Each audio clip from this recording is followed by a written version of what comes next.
मेरे जुनून का नतीजा जरूर निकलेगा, इसी स्याह समंदर से नूर निकलेगा, इसी आशा के साथ चले हैं। आप लोग जोरदार तालियों से स्वागत कीजिए जन सुराज अभियान के सूत्रधार आदरणीय प्रशांत किशोर जी हम सभी के बीच। नमस्कार। सबसे पहले तो आप इतनी बड़ी संख्या में आए हैं, अपने शहर अपने जिले में मुझे जो सम्मान दिया है, मुझे मेरी बात कहने का अवसर दिया है, उसके लिए आपका तहे दिल से शुक्रिया अदा कर रहा हूं, आपका धन्यवाद कर रहा हूं।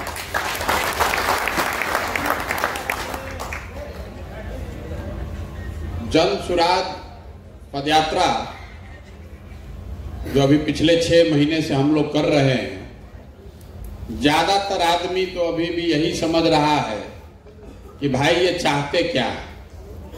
ज्यादातर आदमी तो यही सोच रहा है। अभी कुछ लोगों को लग रहा है कि दल बनाकर सरकार बनाना चाहते हैं, कुछ लोग समझ रहा है कि बिहार में अभी ये शुरुआत किए हैं, किसी से कल परसों कभी गठबंधन कर ही लेंगे, कहीं न कहीं तो जाएंगे ही। लोगों को भरोसा नहीं, भरोसा मेरे पर नहीं, ऐसी बात नहीं है। भरोसा आपको अपने आप पर नहीं। आप अपनी आंख के सामने भी जो चीज देख रहे हैं, लेकिन फिर आपका मन कर रहा है ना, बिहार तो नहीं सुधर सकता है, यहां के लोग नहीं सुधर सकते, वोटवा तो वह 4 बात को लोग फिर देगा। लेकिन साथ में वो डर भी है कि भाई ये प्रशांत किशोर जो 10 साल से किया है, ये आदमी थोड़ा बहुत चुनाव समझता है, तो अगर कर रहा है तो जरूर कुछ सोचिए कि कर रहा होगा। तो मुझे ये मानने में कोई हिचक नहीं है। आपने कहा कि बहुत बड़ी भीड़ है, इसमें ज्यादातर भीड़ तो गमछा फेंकने वालों की ही है कि पता नहीं भैया कल कुछ बड़ा हो जाए, उससे पहले इधर भी जाके हाजिरी लगा देते हैं। तो हम इतने बड़े बेवकूफ नहीं हैं। आप मंच पर आते हैं, बड़ी बड़ी बात लोग कहता है, भैया आपके साथ तन मन धन से हैं, बिहार सुधारिए, समाज सुधारिए, देश को सुधारने निकले हैं। एगो अभी एमएलसी का चुनाव का नतीजा आया है, आधा आदमी तो इसीलिए हतप्रभ है कि अरे बाप रे, हम तो सोच रहे थे कि चलिए रहा है, चुनाव जीत रहा है। हमारे घर से फोन आया तो हमने बताया कि देखिए हमारी दुर्दशा, हमने शुरुआत की थी प्रधानमंत्री के जीतने पर बधाई लेने से, अब हमारी औकात इतनी रह गई है कि एमएलसी के जीतने पर लोग बधाई दे रहे हैं। इतनी औकात हमारी रह गई। ये समाज की सच्चाई है, आपकी हमारी सच्चाई है। बड़ा सब बढ़िया बोलता है, करता कोई नहीं। तो जो पूरा जन सुराज का अभियान है, ये आपको, हमको, सबको अपने आप को आईना दिखाने का अभियान है। हम भी इसी धरती से पले बढ़े, यही सरकारी स्कूल से पढ़े, बहुत संघर्ष से आगे बढ़े। हमारे बाप दादा कोई बड़े आदमी नहीं थे। बहुत आदमी भी पूछ रहा है इतना पैसा कहां से ला रहे हैं? पैसा सरस्वती से ला रहे हैं। हम मंत्री विधायक नहीं हैं, अफसर ठेकेदार नहीं हैं, सरस्वती की कृपा है। सरकारी स्कूल से पढ़कर चले हैं। 11वीं क्लास में पहली बार अंग्रेजी बोलने का अवसर मिला जब साइंस कॉलेज में आए। अब अंग्रेजी बोलते हैं, फ्रेंच बोलते हैं, जर्मन बोलते हैं, सब सीखा है। अपनी विद्वता से, अपनी समझ से, अपने प्रयास से अपने लिए जगह बनाई है। और बिहार वापस लौटे हैं, इसलिए लौटे हैं कि इस मिट्टी का कर्ज है जिसको वापस करना है। आप समझ रहे हैं कि हम सरकार बनाने आए हैं, आप हमको जानते ही नहीं। इतना छोटा सपना लेकर नहीं पैदा हुए। हमारे दादा बैलगाड़ी चलाते थे, मजदूर थे। 9 बच्चों में अपने उन्होंने 1 बच्चे को पढ़ाया, उतनी उनकी क्षमता थी। तो हमारे बाबूजी डॉक्टर बने और हमारे बाबूजी ने हमको पढ़ाया है, तो हम खड़े होकर बोल रहे हैं। आदमी कहता कि बिहार के मुख्यमंत्री बनना चाहते हैं। अरे भाई, अगर सरकार में जाना होता तो उसके लिए इतना प्रयास करने की क्या जरूरत है? आप भारत के जिस राज्य के पर भी उंगली रख दीजिएगा, वहां के सरकार में आपको कल शामिल होकर दिखा देंगे। आप 6 राज्यों में देश के ऐसे लोग मुख्यमंत्री हैं जिनके बनने में हमने कंधा लगाया, जो हमको अपने सरकार में ट्रॉफी की तरह बैठाने में उनको कोई हिचक नहीं है। लेकिन हमको इस बात का भी एहसास है कि हमको वो ट्रॉफी बनाकर ही रखेगा, हमसे कुछ काम नहीं कर, हमको कुछ करने नहीं देगा। 10 बरस हमने बड़े बड़े नेताओं के साथ, दलों के साथ काम किया और बहुत नजदीक से इन लोगों को देखा, समझा, अनुभव किया कि नेताओं के जीतने से, दलों के जीतने से जनता का जीवन नहीं बदलता है। आपको, हमको लगता है ऐसा कि हमारा नेता जीत गया, हमारा दल जीत गया, हमारी विचारधारा जीत गई। जो जीत गया वो चला गया। आपकी और आपकी किस्मत, आपके पराक्रम, आपके प्रयास, आपके बुद्धि पर ही निर्भर करती है। इसीलिए 2012-2021 में जब बंगाल और तमिलनाडु का चुनाव का परिणाम आया, दोनों जगह जीते, तब मैंने घोषणा की कि अब ये जीवन में काम नहीं करेंगे। क्यों नहीं, क्यों छोड़ा उस काम को? उसी काम को करके इतना नाम कमाए हैं। लोग आपको ये भी बताते हैं कि उस काम को करने के लिए, सलाह लेने के लिए हमसे लोग 2-4 करोड़ नहीं, सैकड़ों करोड़ रुपया हमको देता है। इतना पैसा, इतना नाम क्यों छोड़े? इसलिए छोड़े कि हमको इस बात का एहसास हुआ कि अगर भगवान ने हमको शक्ति बुद्धि दी है तो मुझे कुछ ऐसा करना चाहिए जिससे लोगों की जिंदगी बदले। नेताओं की जिंदगी बदलने से कुछ नहीं होने वाला। और ऐसा नहीं है, बहुत आदमी को लग रहा है कि अरे भाई काल तक तो हौ पार्टी के काम करते रहना, बाग के बिहार में घूम रहे हैं। ऐसी बात नहीं है। उस काम को हमने 2 मई 2021 को छोड़ा और उसके बाद 1 साल तक घर में बैठकर ये सोचते विचारते रहे कि हमको जीवन में आगे क्या करना है। और ठीक 1 साल के बाद 2 मई 2022 को मैंने आकर बिहार में घोषणा की है कि मैं जन सुराज अभियान की शुरुआत करूंगा और उसकी शुरुआत की पहली यात्रा आपके जिले वैशाली से शुरू की। जन सुराज क्या है? ये दल नहीं है, ये चुनाव लड़ने का अभियान नहीं है, ये कोई जन आंदोलन भी नहीं है। मैंने कल भी बताया है, मेरा आंदोलनों में कोई यकीन नहीं है। मानव सभ्यता के इतिहास को अगर आप पढ़ेंगे तो आपको पता चलेगा कि पूरी दुनिया में फ्रांस की क्रांति को अगर आप अपवाद के तौर पर छोड़ दें तो किसी आंदोलन, किसी क्रांति से मानव सभ्यता का भला नहीं हुआ है। आंदोलन और क्रांति लोगों को सत्ता से हटाने के लिए, वो नई व्यवस्था बनाने के लिए नहीं है। आंदोलन ऐसा तेज हथियार है जिससे आप बड़े से बड़े वृक्ष को काट सकते हैं, लेकिन कितना भी तेज हथियार होगा तो उससे पौधे को वृक्ष नहीं बनाया जा सकता है।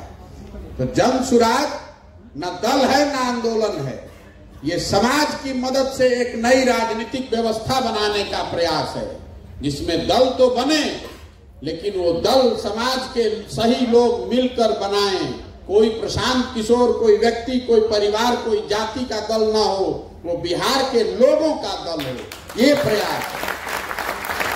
चुनाव जीतना आपको बहुत मुश्किल लग रहा है, हम आपको बता रहे हैं कि चुनाव जीतना इतना मुश्किल नहीं है। चुनाव जीतकर लोगों की अपेक्षाओं पर खरा उतरना ज्यादा मुश्किल है। 2015 में तो हम बिहार जीत गए थे। आप में से कई लोगों को लग रहा है कि कितनों बोले चुनाव जीतना बड़ा मुश्किल है। आगे क्या होगा छोड़ दीजिए, 2015 में तो जीते थे ना भाई, 190 सीट जीतकर हम लोग आए थे। कुछ हम कर पाए बिहार में? कुछ नहीं कर पाए। तो चुनाव जीतने से बिहार अगर सुधरने वाला होता तो अब तक कई लोगों ने सुधार दिया होता। इसीलिए मैं अपनी बात शुरू ही इससे करता हूं कि जिस दल ने, जिस नेता ने भी बिहार में राज किया, जिसने जो काम किया या करने का दावा करता है, उसको सही मान लीजिए। ये मान लीजिए कि कांग्रेस ने 40 वर्ष में बिहार में खूब काम किया। ये मान लीजिए कि लालू जी के राज में बिहार में लोगों को सामाजिक न्याय मिल गया, गरीबों को, पिछड़ों को आवाज मिल गई। ये मान लीजिए कि नीतीश कुमार के सुशासन से बिहार के लोगों का भला हुआ। लेकिन अगर सब की बात को सही मान भी लीजिएगा तो भी आज जो सच्चाई है वो आपके हमारे सामने है। बिहार देश का आज भी सबसे गरीब, सबसे पिछड़ा, सबसे ज्यादा अशिक्षित, सबसे ज्यादा भुखमरी और बेरोजगारी वाला राज्य है। तो बहस का सवाल ही क्या है? क्यों टाइम इस पे वेस्ट करते हैं कि किसने काम किया किसने नहीं किया?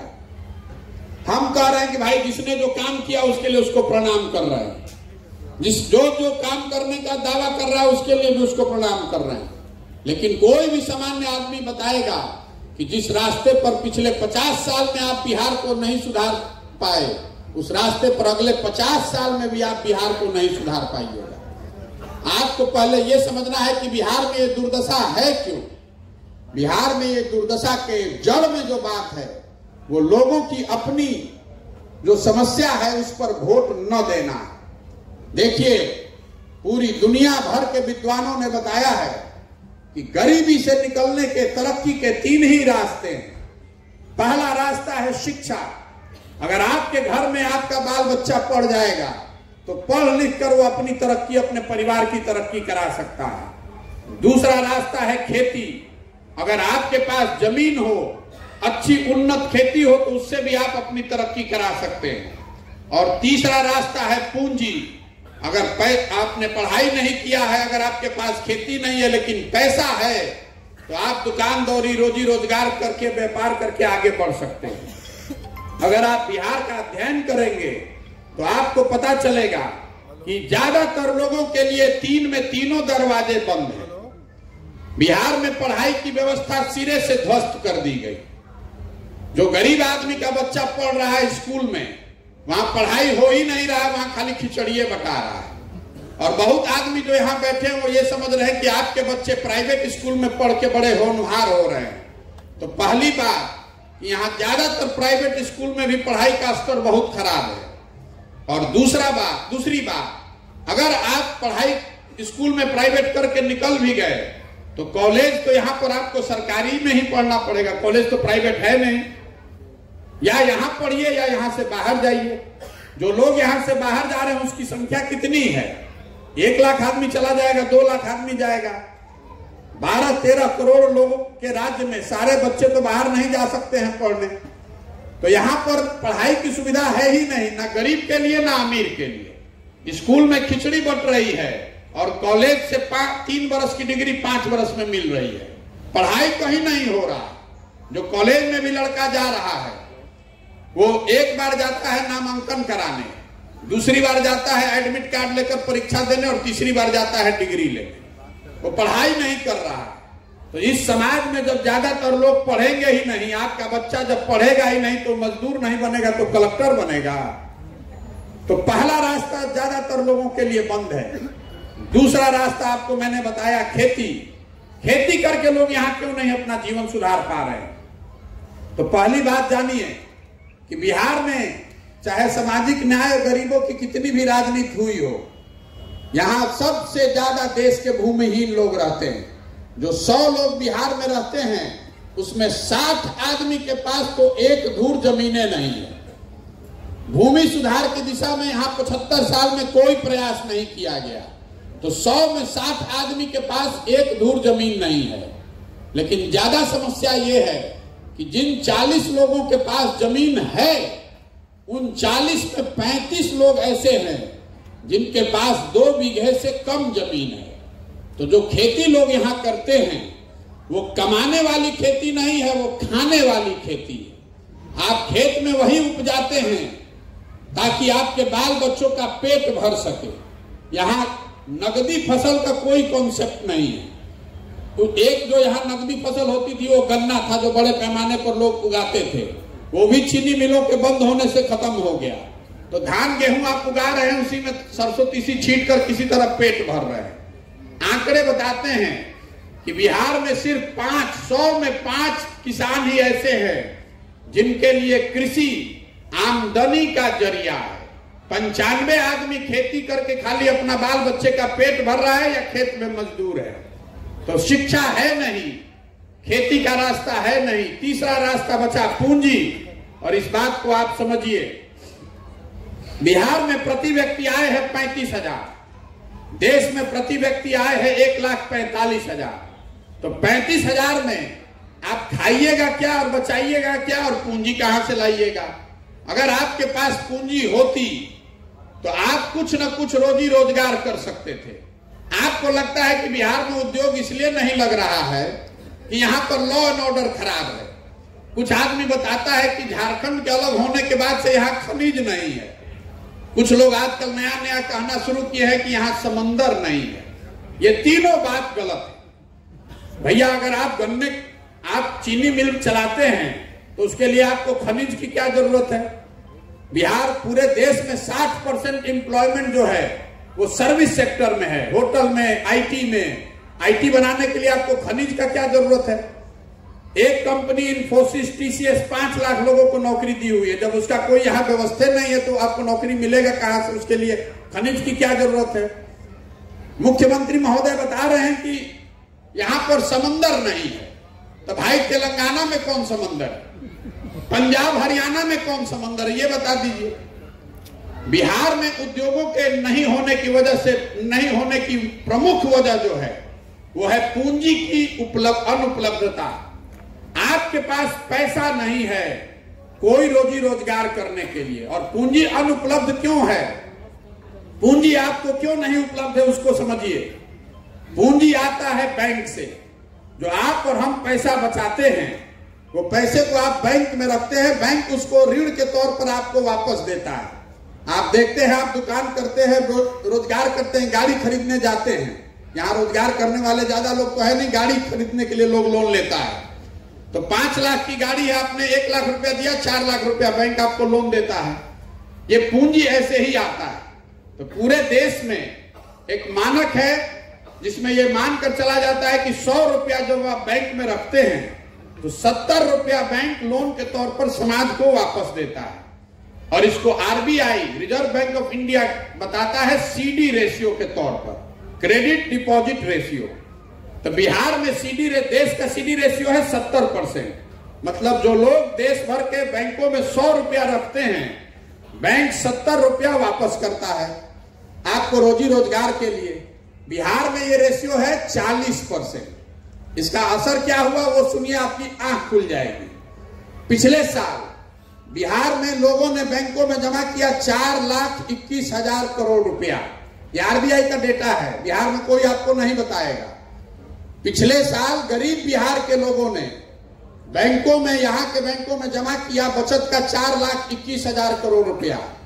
और देश के सीडी रेशियो के हिसाब से, आरबीआई के निर्देश के अनुसार, यहाँ 2,80,000 करोड़ रुपया आपको हमको मिलना चाहिए था रोजी रोजगार करने के लिए, घर बनाने के लिए, उद्योग धंधा लगाने के लिए, गाड़ी खरीदने के लिए। लेकिन सीडी रेशियो यहाँ है 40%। तो मिला कितना? 1,61,000 रुपया। बाकी पैसा कहां गया?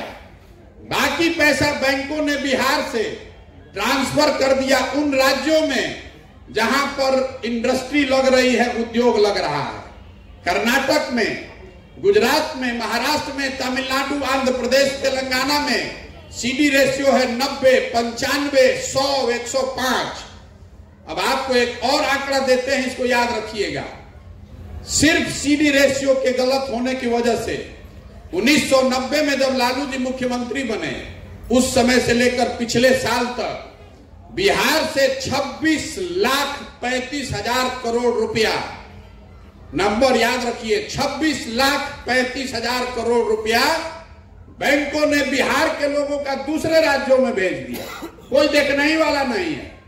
और ये बैंकों की कोई मनमर्जी नहीं है कि जितना पैसा आप यहाँ जमा कराइएगा और लोन दीजिएगा तमिलनाडु में।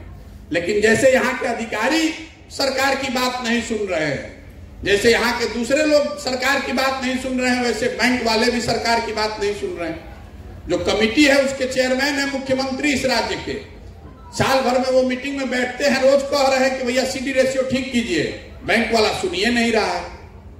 आप जरा अंदाजा लगाइए कि अगर पिछले 30 साल में 26 लाख करोड़ रुपया बिहार के लोगों का यहाँ खाली खर्च होता तो कितने ज्यादा लोगों ने अपना घर बनाया होता, कितने ज्यादा लोगों ने गाड़ियां खरीदी होती, मोटरसाइकिल खरीदा होता, कितने लोगों ने उद्योग किया होता, कितने लोगों ने रेडीमेड का दुकान खोला होता। इसका व्यवहारिक पक्ष समझिए। आप यहाँ घर बनाने जाते हैं, आपको घर बनाने का खर्चा है 50 लाख, तो बैंक वाला लोन नहीं देता है। लोन देने के लिए आप 4 दिन दौड़ते हैं लोन लेने के लिए, जमीन गिरवी रखते हैं, 20,000 घूस देते हैं, और वही 1 करोड़ का घर लेने जाइएगा नोएडा में तो 10 लाख रुपया दीजिएगा और 90 लाख बैंक आपको लोन देता है, आप तुरंत घर खरीद लेते हैं। ये इतनी बड़ी परेशानी है। बिहार गरीब इसलिए नहीं है कि लोगों का पलायन हो रहा है, बिहार गरीब इसलिए कि यहाँ से पूंजी का पलायन हो रहा है, यहाँ से हम लोग का पैसा दूसरे जगह जा रहा है। लोग को लग रहा है कि दूसरा आदमी आकर यहाँ उद्योग नहीं लगा रहा है। अरे भाई, जो हम लोग का पैसा है उतना तो दे दीजिए, उसी से हम लोग का भला हो जाएगा, कम से कम शुरुआत हो जाएगी। तो ये जो 3 कारण है, शिक्षा है नहीं, खेती है नहीं और पूंजी है नहीं, तो आप गरीबी से निकलिएगा कैसे? जितना हाथ पांव मारना है मार लीजिए, जिसको चुनना है चुन लीजिए, ये नहीं सुधरने वाला है। जब तक बिहार में लोगों के पढ़ने के लिए अच्छी व्यवस्था नहीं बनाई जाएगी, और ऐसा नहीं है कि हम लोग पढ़ाई पर खर्च नहीं कर रहे हैं।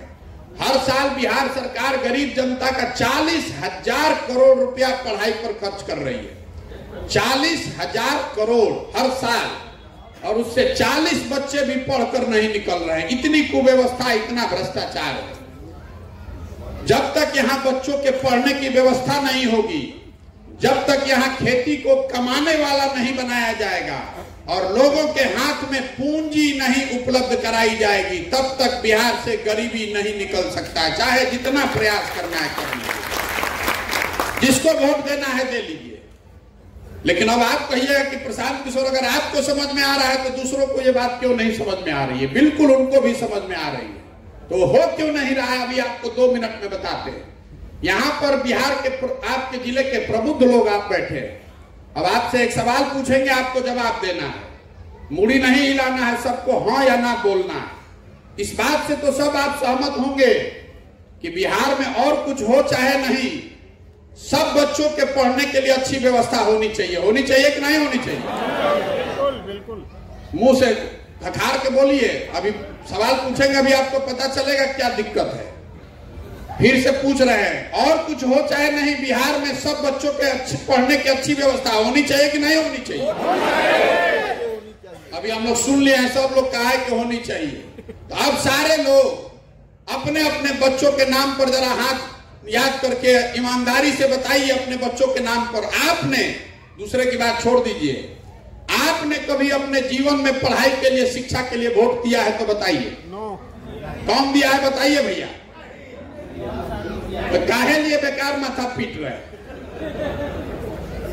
सब आदमी भाषण दे रहा है, शिक्षा सुधारिए, रोजगार सुधारिए, नेता चोर है। हम आपको कह रहे हैं कि बिल्कुल ये गलत बात है। जब आप शिक्षा के लिए वोट ही नहीं दे रहे हैं तो आपको आपकी शिक्षा सुधरेगी कैसे? यहाँ जितने लोग बैठे हैं सब आदमी कहेगा कि सरकार ठीक काम नहीं कर रही, नेता हम लोग को ठग रहा है। हम आपको बता रहे हैं कि नेता आपको नहीं ठग रहा है। यह आपका भ्रम है कि आप वोट ठीक दे रहे हैं और नेता आपको ठग रहा है। मैं आपको बता रहा हूं कि नेता आपको ठगिए नहीं रहा है। जिस चीज पर आप वोट दे रहे हैं वो आपको मिल रहा है। अगर नेता ठगता तो एक बार ठगता, दूसरी बार आप समझ जाते, 2 बार ठगता, तीसरी बार आप समझ जाते। लेकिन अगर आप 50 बरस से ठगे जा रहे हैं तो इसका मतलब है कि कहीं ना कहीं वो गलती है जो आपके समझ में नहीं आ रही है। देखिए, हमने बिहार में जाति पर वोट दिया है तो जाति की चर्चा बिहार के घर घर में हो रही है, जाति की गणना भी घर घर में हो रही है। हमने यहाँ 5 किलो अनाज पर भाजपा को वोट दिया है तो बिहार में कितना भी भ्रष्टाचार है, 1 किलो चोरी करके 4 किलो अनाज सबको मिल रहा है। हमने राम मंदिर पर वोट दिया है तो स्कूल कॉलेज बने चाहे नहीं, नाली गली बने चाहे नहीं, अयोध्या में भव्य राम मंदिर बन ही रहा है। हमने वोट दिया है मोदी जी का 56 इंच का सीना देख के, तो आप टीवी जब खोलते हैं तो सुबह शाम मोदी जी का फूला हुआ सीना और चमकता हुआ चेहरा आपको दिखिए रहा है। हमने वोट दिया है गुजरात के विकास की कहानी सुन के, तो गुजरात में फैक्ट्री चल रहा है और आपके बच्चे जाकर वहां मजदूरी कर रहे हैं। आपने वोट दिया है यहाँ के बिजली के आने पर, तो घर घर में बिजली आ गई है, बिल चाहे 6,000 है चाहे 10,000 है।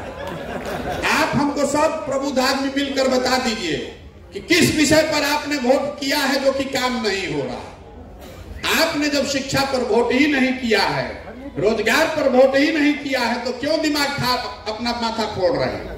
हम गांव में चल रहे हैं तो जो 500 रुपया लेके वोट दिया है वो सबसे ज्यादा हल्ला कर रहा है, भैया मुखिया चोर है। अरे भाई 500 रुपया लेके वोट तुम दोगे मुखिया का, और फिर सोचोगे कि मुखिया ईमानदार हो जाए। आपने वोट दिया है राम मंदिर के लिए, तब काहे बात कर रहे हैं, रहिए जैसे है। आपने वोट दिया पाकिस्तान, पुलवामा, चाइना को देख के, तो अब क्यों बात कर रहे हैं कि हमारा नाली गली टूटा हुआ है। क्योंकि जिस दिन नाली गली टूटा था और आपको वोट देना था तो सब ने आपको कहा ऊपर देखो, ऊपर मोदी जी के देखो। जब पाकिस्तान हो गए तू है नाली गली में जुड़ाई बड़ा, तो अब क्यों नाली गली खोद रहे हैं भाई। आप जब तक न, यही पूरे अभियान का लक्ष्य है आपको बताना कि आप वोट चाहे जिसको दीजिए, लोकतंत्र की ये ताकत है। राम मंदिर इसलिए बन रहा है क्योंकि देश में एक बड़ी संख्या में लोगों ने राम मंदिर के नाम पर वोट दिया है। ये लोकतंत्र की ताकत है। जिस विषय पर भी आप वोट दीजिएगा, चाहे जिसको दे दीजिए, कहीं कम या ज्यादा वो चीज आपको मिलेगी। जब आप वोट अपने बच्चों की शिक्षा के लिए दे नहीं रहे, रोजगार के लिए दे नहीं रहे, तो आपको वो चीज मिल नहीं सकती है। इसमें कोई ज्ञान की बात नहीं है। इसी को बताने के लिए गांव गांव घूम रहे हैं। आपसे वोट नहीं मांग रहे हैं, आपको ये बताने का प्रयास कर रहे हैं कि नेताओं को, सरकार को गाली देना बंद कीजिए। हम पैदल चल रहे हैं, आदमी अनुवाद को देता गाली देख के, अरे भैया हाई खराब बा, हाउ खराब बा। फिर हम धीरे से पूछते, अच्छा आपके एमएलए साहब कितने बार से जीत रहे हैं, तो कहता भैया तीसरा बार। अरे भाई तो आप एमएलए को गाली भी दे रहे हैं और वो 3 बार से जीत के भी आ रहा है, दोनों बात कैसे हो रहा है, दोनों बात कैसे हो रहा है। मढ़ौरा में चीनी मिल नहीं चल रहा है, भैया आंदोलन कीजिए। तो मढ़ौरा से 3-4 बार है सांसद बीजेपी के और आरजेडी के विधायक है 3 बार से, तो चीनी मिल चालू कौन कराएगा, आप कि हम। अरे आप जब विधायक को आप उस मुद्दे पर चुन ही नहीं रहे, मोदी जी हो गए, तो फिर बचेगा कैसे। यही बताने चले हैं। वो किसी का कोई मंत्री बन जाए, कोई व्यक्तिगत कमेंट नहीं है, आपके हमारे व्यवहार की बात है। हम लोग बिहार में और कुछ आए चाहे नहीं, सुबह शाम राजनीति हम लोग को बात करने आता है। जो गांव में आदमी है, शहर में 2 दिन पुराना अखबार पढ़ के भी कोरिया, वियतनाम, कंबोडिया का भी राजनीति बतिया रहा है। बिहार यूपी के लड़कों को और कुछ आए चाहे नहीं आए, धंधा बिजनेस आए चाहे नहीं, नौकरी आए चाहे नहीं, राजनीति खूब बुझाता है। 4 गो लड़कों को बैठा दीजिए, केरल से लेके कश्मीर तक सारा राजनीति आपको बता देगा। खाली उसको ये नहीं पता है कि अपने घर की स्थिति कैसे सुधरेगी, उसको ये नहीं पता है कि अपने बच्चे को रोजगार कैसे मिलेगा। ये समस्या तो लोग बता रहे हैं भैया ये सब बात ठीक है, खाली एक एक दिक्कत है, हम लोग के पास विकल्प नहीं था, हम लोग को सब समझ है, आप दल बनाइए। तो हम दल क्यों नहीं बना रहे। बिहार में आदमी हमको कह रहा है भैया आप आगे आगे चलिए, पीछे से हम लोग तन मन धन से, देखिए बिहारी बुद्धि कितना चालाक है, हमको कह रहा है कि आप पहले सूली पर चढ़िए, आप चढ़िए सूली पर, पीछे से तो हम आइए हैं, हवा बन जाए तो तारा संगे पानी, हवा ना रही तो मोदी जी बोले बाबा, दोनों ओर से मलाई मारना है। अरे जिस समाज में लोग, हम भी यहीं के हैं, तो हम भी इसीलिए वो आप डाल है तो हम पात हो गए। हम पहले कह रहे हैं कि नारे भाई हमको आपका साथ नहीं चाहिए। जिस समाज में लोग अपने बच्चों के साथ नहीं खड़े हैं, मैं जब पैदल चल रहा हूं, आज 2000 से ज्यादा गांव में मैं गया हूं, 6 महीने से ज्यादा हो गया, घर नहीं गए हैं, गाड़ी पर नहीं चढ़ते, चल ही रहे हैं रोड। हमारे सामने 50-100 बच्चे दौड़ते हैं, छोटे छोटे बच्चे, आधा से ज्यादा बच्चों के शरीर पर शुद्ध कपड़ा नहीं, उनके बच्चों के पैर में हवाई चप्पल नहीं है। आपका बच्चा आधा पेट खाकर सो रहा है, आपका बच्चा पढ़ लिख कर बेरोजगार बैठा है, लेकिन आपको, आपके शरीर, आपके नस में इतना जाति और धर्म घुस गया है कि आपको अपने बच्चे की तकलीफ भी नहीं दिख रही है। आपको घर में बैठा बेरोजगार लड़का नहीं दिख रहा है, आपको यहाँ से बैठे बैठे चाइना दिख रहा है, यहाँ से पुलवामा पाकिस्तान दिख रहा है। तो जो समाज अपने बच्चों के साथ नहीं खड़ा है, आप वो प्रशांत किशोर के लिए खड़ा होइएगा? कभी नहीं खड़ा होइएगा। इसीलिए हाथ जोड़कर लोगों को कह रहे हैं कि पहले आप अपने बच्चों के लिए खड़ा होइए, मेरे लिए नहीं, किसी दल के लिए नहीं, अपने बच्चों के शिक्षा और रोजगार के लिए खड़े होइए। एक बार जीवन में संकल्प लीजिए कि नेता के लिए नहीं, जाति के लिए नहीं, किसी विचारधारा के लिए नहीं, अपने बच्चों के लिए एक बार वोट कीजिए, तभी बिहार सुधरेगा, नहीं तो इसको कोई नहीं सुधार सकता। हमारा क्या आदमी कहता, प्रशांत किशोर आए हैं भैया आप सुधार दीजिएगा, नहीं सुधार सकते। एक प्रशांत किशोर आ जाए कि 10 प्रशांत किशोर, ये नहीं सुधरने वाला। जब तक यहाँ के लोग नहीं सुधरेंगे तब तक बिहार को कोई नहीं सुधार सकता है। ये लिख कर रखिए, यहाँ का लोग सुनने को तैयार ही नहीं है। उसको इतना नशा है जाति का, इतना नशा है धर्म का, इतना। गुजरात में बुलेट ट्रेन चल रहा है, आदमी थपड़ी ऐसे बजा रहा है, खुश हो रहा है जैसे लग रहा है कि बिहार में विकास हो गया। यहाँ पर पैसेंजर के रुकने के लिए मारा मारी है, ए भैया जरा पैसेंजर का स्टॉपेज करवा दीजिए। और साथ में कह रहा है भाजपा को वोट इसलिए दे रहे हैं कि मोदी जी गुजरात में बुलेट ट्रेन बनाए हैं। तो जब आप अपनी दुर्दशा के लिए आपको चिंता ही नहीं है तो आपको कौन सुधारेगा? ये इसीलिए पदयात्रा का ये लक्ष्य है कि लोगों को जाएं, उनको जगाएं, उनको हाथ जोड़ें, उनको संकल्प दिलवाएं कि कम से कम अपने लिए नहीं तो अपने बच्चों के लिए जगिए। नहीं जगिएगा तो बिहार और रसातल में चलता चला जाएगा और आपके बच्चों की चिंता कोई नहीं करेगा। एक जाति को लेकर भी यहाँ भ्रम है। हर आदमी कह रहा है कि नेता यहाँ जात का राजनीति करता है। भैया हम आपका वो भी भ्रम दूर किए देते हैं। हम सब नेता के साथ काम किए हैं, कोई नेता जात का राजनीति नहीं कर रहा। आपको पूछेंगे के जात का राजनीति करता, तुरंत आदमी बताएगा देखिए लालू जी जात का राजनीति कर रहे हैं बिहार में। हम आपको बता रहे हैं लालू जी जात का राजनीति नहीं करते। अगर लालू जी जात का राजनीति करते तो लालू जी ये कहते कि जो यादव समाज में सबसे काबिल लड़का है वही आदमी बिहार का मुख्यमंत्री होगा, बिहार का मुख्यमंत्री यादव ही होगा। और सब यादव जी भाई लोग, आप लोग लालटेन को वोट दीजिए। लालू जी नहीं न कह रहे हैं, लालू जी ये कह रहे हैं कि मेरा लड़का बिहार का मुख्यमंत्री बनेगा, सब यादव जी लोग आप लोग वोट हमको दीजिए। तो भाई ये जात का राजनीति कहां हुआ? ये तो परिवार का, बेटे का स्वार्थ का राजनीति है। जात में तो आप अधूराए हैं। लालू जी तो अपने बेटे की चिंता कर रहे हैं और लालू जी अकेले नहीं हैं। कोई पंडित का नेता है, कोई महादलित राजपूत भूमिहार का नेता है, कोई कुशवाहा का नेता है, कोई अति पिछड़ा का नेता है। जो भी नेता ऊपर है वो अपने और अपने बच्चे की चिंता कर रहा है। जात में आप और हम उलझे हुए, नेता नहीं जात में उलझा है, नेता तो अपने बच्चे में उलझा है। तो आपसे हाथ जोड़कर यही कर रहे हैं कि आप भी एक बार, कम से कम एक बार जीवन में स्वार्थी बनिए। अपने लिए नहीं तो अपने बच्चों के लिए बनिए। और नहीं तो जिस गरीबी बदहाली में आपकी जिंदगी बीती है उसी गरीबी बदहाली में आपके बच्चों की भी जिंदगी बीतेगी। और कुछ आदमी जो आप लोग धनाढ्य हैं, थोड़ा पैसे वाले हैं, तो आपका भी जान बचने वाला नहीं है। आपके भी बच्चों को यहां से छोड़कर ही भागना पड़ेगा। अगर आपके पास पैसा है तो आप बिहार में नहीं रह पाइएगा, चाहे पढ़ाई के लिए हो चाहे नौकरी के लिए हो। बहुत आदमी को लगता है कि पलायन खाली गरीब का समस्या है। हम देख रहे हैं पलायन गरीब के लिए जितनी बड़ी समस्या है उससे ज्यादा बड़ी समस्या मध्यम वर्गीय परिवारों के लिए। आप अपने बच्चे के साथ रहने का आपको भी सुख नहीं है। गरीब का लड़का जाकर मजदूरी कर रहा है और आपका लड़का जाकर कहीं बाहर अच्छे अंग्रेजी स्कूल में पढ़ रहा है। बच्चा तो किसी का उसके साथ नहीं रह रहा है। ये बिहार की सच्चाई है। इसलिए जगिए, अपने लिए नहीं तो अपने बच्चों के लिए जगिए। आप दल की चिंता, विकल्प की चिंता मत कीजिए। आप विकल्प क्यों नहीं बना रहे कि भैया संसाधन नहीं है, व्यवस्था नहीं है, आपको यह नहीं पता है कि जन बल, बाहुबल, जाति बल से कैसे निपटेंगे। तो हमको जो मेरा आलोचक है उसको भी मालूम है कि भैया प्रशांत किशोर को और कुछ आए चाहे नहीं, चुनाव लड़ाने की समझ है। तो हम पैदल चल रहे हैं गांव, शहर, कस्बा, देहात से। जैसे आप दही को मथ के मक्खन निकालते हैं, वैसे समाज को मथ कर ऐसे लोगों को निकालने आए हैं जो अपने और अपने बच्चों के लिए नई व्यवस्था बिहार में बनाना चाहते हैं। चुनाव लड़ने के लिए जो व्यवस्था चाहिए, जो रणनीति चाहिए, संसाधन चाहिए, उसकी चिंता मत कीजिए।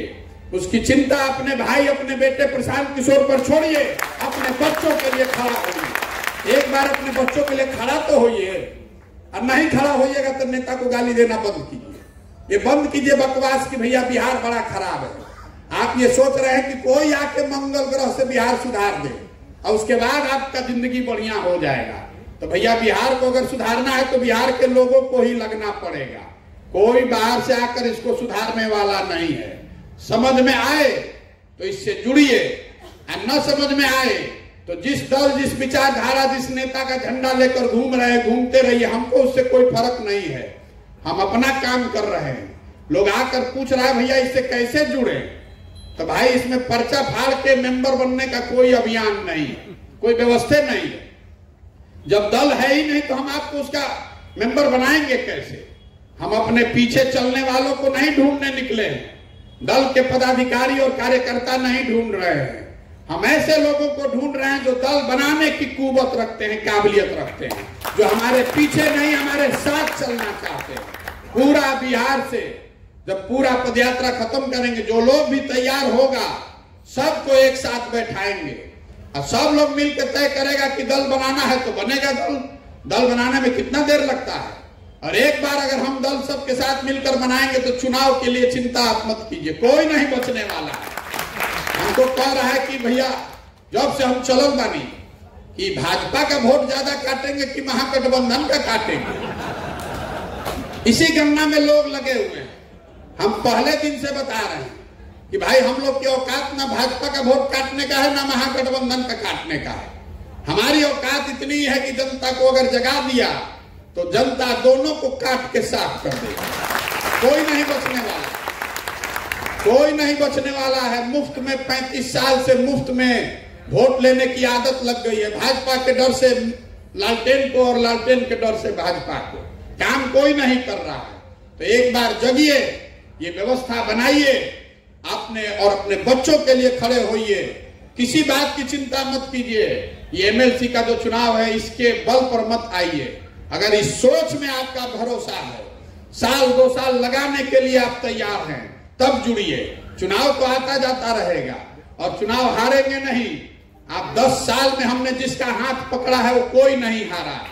इस बार संकल्प लेकर आए हैं, किसी दल का नहीं, नेता का नहीं, आपका हाथ पकड़े हैं और भरोसा रखिए आपको भी हारने नहीं देंगे। अभी आपको लग रहा है हम गाड़ी से घूम रहे थे तो लोग कह रहे हैं अभी कैसे घूम रहे हैं, क्या होगा इससे। जब पैदल चलना शुरू किए तो लोग ये बता रहा है कि अच्छा जब पदयात्रा में तो भैया बहुत चर्चा है, पदयात्रा के बाद क्या होगा। तो भाई मेरे अभी एक ही बुलेट दागे हैं और इतनी हलचल है। अभी पदयात्रा तो पहला बुलेट है, ऐसा 10 को बुलेट दागेंगे आपको पता ही नहीं चलेगा कि ऊपर से क्या गया और नीचे से क्या गया, और किसी को नहीं पता चलने वाला। हम इतना बेवकूफ है कि हमारे पास 6 को बुलेट है तो 6 को अभी दाग दें। पहले उनको घबराने तो देखने तो दीजिए, पता चला उनको चंपारण में क्या हुआ। हम तो पैदल चल रहे हैं, हमने तो किसी के लिए वोट मांगा ही नहीं, हमने कोई प्रत्याशी चुना ही नहीं। हमने सिर्फ इतना ही कहा है लोगों को कि अगर ये दोनों दलों ने ठगा है, आपके शब्दों में, तो इन दोनों दल को वोट मत दीजिए, जिस निर्दलीय को देना है दे दीजिए। क्या हुआ आप देखिए, आप जीत का रिकॉर्ड आपको मालूम है। छोड़ दीजिए कि हम जन स्वराज के निर्दलीय उम्मीदवार को कितना वोट मिला, जाकर देखिए वहां अन्य 4 निर्दलीय उम्मीदवारों को भाजपा जैसे बड़ी दल से ज्यादा वोट मिला। जो आप ये कह रहे हैं विकल्प नहीं है, अरे आप समाज एक बार तय कर ले तो आप विकल्प अपने आप खोज लीजिएगा, बना लीजिएगा। आप में से बहुत कम लोग जानते होंगे 1980 में एनटीआर ने जब आंध्र प्रदेश में इंदिरा गांधी को चुनौती दी तो इंदिरा गांधी ने उस समय उनकी पार्टी को रजिस्टर नहीं होने दिया, तो सारे सीट पर निर्दलीय उम्मीदवार खड़ा किए गए और पूरे आंध्र प्रदेश में, यूनाइटेड आंध्र प्रदेश में एनटीआर के निर्दलीय उम्मीदवार जीत कर आ गए, अलग अलग सिंबल पर। इंदिरा जी वहां नहीं रुकी, फिर उस सरकार को बर्खास्त किया गया। 3 महीने के बाद फिर चुनाव हुआ, फिर वही टीडीपी जीत कर आ गई। एक बार जनता ठान ले तो कोई बल टिकने वाला नहीं है। जन बल के आगे कोई बल नहीं है। आप खड़े होइए, अपने और अपने बच्चों के लिए खड़े होइए। और नए बिहार का संकल्प लीजिए। यही बताने के लिए चल रहे हैं। अब एक बार एक नारा लगाकर इसको खत्म करेंगे। मैं बोलूंगा जय बिहार, आपको बोलना है जय जय बिहार। और छपरा में लोगों ने बहुत नारा लगाया है, उन 5 जिलों से आपकी आवाज बुलंद होनी चाहिए। आप लोकतंत्र की धरती हैं। जय बिहार, जय बिहार, जय बिहार। तो हम बिना मतलब का नारा भी नहीं लगवाते। आपने नारा सुना होगा, हर हर मोदी घर घर मोदी। बिहार में बहार है, नीतीश कुमार है। तो अब हम ये नारा क्यों आपको लगवा रहे हैं घर घर? ये इसलिए लगवा रहे हैं कि आपका आत्मसम्मान जगे, इस मिट्टी का गौरव करना सीखिए। बिहार के लड़के बाहर जा रहे हैं, कोई पढ़ने जा रहा है, कोई मजदूरी करने जा रहा है, जिसका मन है वही गाली दे रहा है। बिहारी मतलब बुर्बक, बिहारी मतलब अनपढ़, बिहारी मतलब बेवकूफ। ये शब्द बिहारी गाली बन गया है पूरे देश में। बिहार के लोग बाहर कहते हैं हम बिहार के नहीं हैं, यूपी के हैं। ये दशा हो गई है। तो मैं आपको ये समझाने आया हूं, आपसे आग्रह करने आया हूं कि इस मिट्टी का गौरव करना सीखिए। ये बेवकूफों की धरती नहीं है, ये तो ज्ञान की भूमि है। देवताओं को भी बिहार में आकर ज्ञान मिला है। हम लोग के पूर्वजों ने इस देश पर 1500 साल तक उनको शासन करना दिखाया है, सिखाया है। आज हम लोग की बेवकूफी से हम लोग के बच्चे पूरे देश में घूम घूम कर मजदूरी कर रहे हैं। जगिए और इस मिट्टी का सम्मान कीजिए, आत्मसम्मान अपना जागृत कीजिए और ऐसी व्यवस्था बनाइए कि आपके हमारे बच्चों को पढ़ने के लिए, रोजगार के लिए कहीं बाहर नहीं जाना पड़े। इसी आग्रह के साथ मैं अपनी बात खत्म करूंगा। आप यहाँ आए, मुझे मेरी बात कहने का अवसर दिया, इसके लिए आपका बहुत बहुत धन्यवाद।